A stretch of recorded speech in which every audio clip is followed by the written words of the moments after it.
हमीरपुर उपचुनावों के प्रभारी एवं विधायक रणधीर शर्मा ने हमीरपुर में प्रेस वार्ता को संबोधित किया। इस दौरान प्रदेश में जब से सुखविंदर सिंह सुक्खू की सरकार बनी है तब से लगातार भ्रष्टाचार के आरोप प्रदेश सरकार पर लगते आए हैं। सरकार बने अभी 6 माह का समय ही हुआ था कि मुख्यमंत्री के कार्यकाल में लगे एक व्यक्ति ने देश के प्रधानमंत्री को पत्र लिखा है, जिसमें मुख्यमंत्री कार्यालय में काम कर रहे दोनों अधिकारियों पर भ्रष्टाचार के आरोप लगाए गए थे।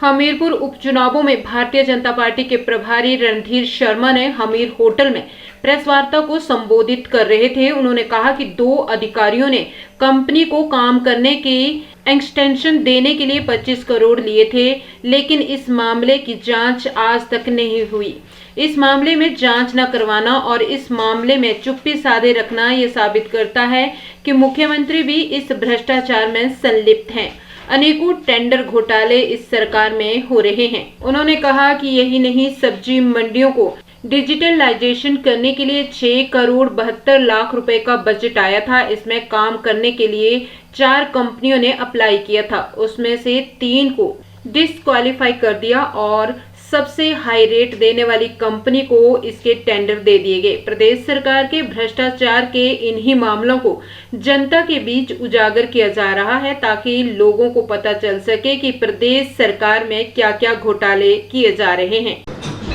भारतीय जनता पार्टी का आरोप है कि वर्तमान कांग्रेस सरकार भ्रष्टाचार में अखंड डूबी है। इस सरकार के 1.5 साल के कार्यकाल में अनेक टेंडर घोटाले घटे हैं और अनेक भ्रष्टाचार के मामलों को अंजाम दिया गया है।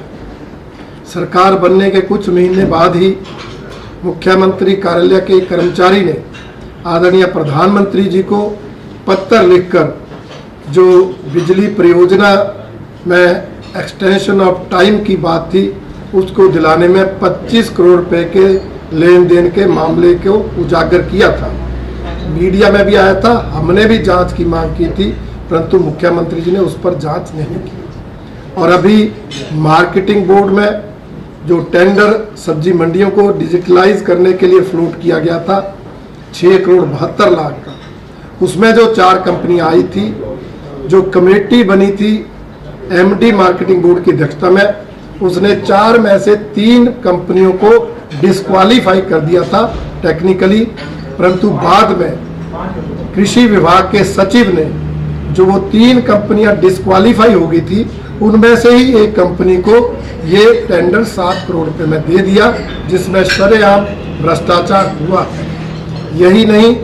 जो नादौन विधानसभा क्षेत्र में सेरिकल्चर डिपार्टमेंट की जमीन लैंड यूज बदल कर टूरिज्म डिपार्टमेंट को दी गई, वहां आलीशान होटल बनाने के लिए टेंडर फ्लोट किया गया और उस टेंडर में L1 को छोड़कर L2 को काम देना भी भ्रष्टाचार के एक स्पष्ट उदाहरण है, संकेत है, जिसको हमने जांच करने की मांग की है। इसके अलावा बिजली बोर्ड के माध्यम से चाहे वो स्मार्ट मीटर्स लगाने का विषय हो, उसमें भी घोटाला हुआ है, और चाहे जो 24/7 सप्लाई देने के लिए कुछ परचेज करनी थी, उस परचेज को जो टेंडर दिए हैं उस टेंडर में भी घोटाला हुआ है, क्योंकि उसमें भी सिर्फ सिंगल टेंडर था, जबकि वित्त विभाग ने अनेक ऑब्जेक्शंस लगाए